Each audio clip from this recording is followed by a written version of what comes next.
Hey folks, so ilan ba kayo sa nakapanood ng ating nabundol sa BGC? So siya yung tumatawid ng pedestrian lane, then I think that was a main intersection na malaki.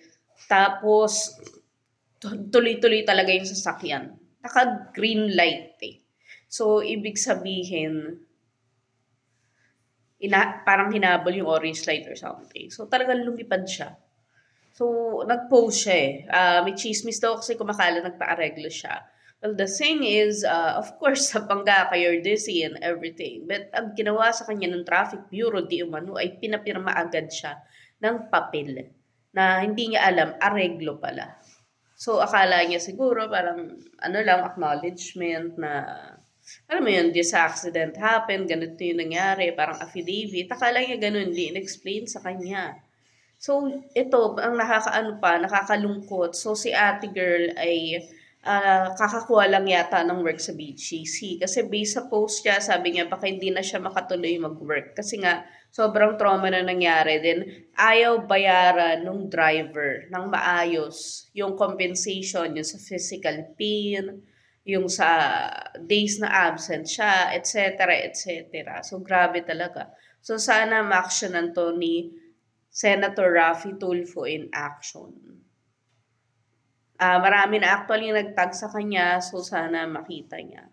Kasi grabe, kailangan panagutin talaga yung driver na yun, pati yung sa Traffic Bureau. And the sad thing is maraming nag-comments na hindi lang pala ganyan, hindi lang siya isolated incident, nakaramihan daw ng police dito, ng sa help desk, hindi lang pag-traffic yung involved. Is ang ginugusto nila ay sa areglo. Imbis na public service, which is sumisweldo sila for that. Ayaw nila ng masyadong trabaho. Bakit ganun? Diba? Dapat nga thankful kayo. May job kayo na okay ang bayad. Tapos, ganyan ang gagawin nyo. Nasa public service pa naman kayo. So, sana ayusin nyo. And sana yung mga makakapanood ng video na to, if you have any stories to share ng ganyan na unfair din na nangyari sa inyo, na pinipilit kayo mag-areglo, ayaw kayo tulungan ng, 'di ba, ng mga police, ng help desk, 'di ba? Gusto lang pagbatiin kayo, then sobrang unfair na hindi kayo na-compensate, comment down below and we'll try to,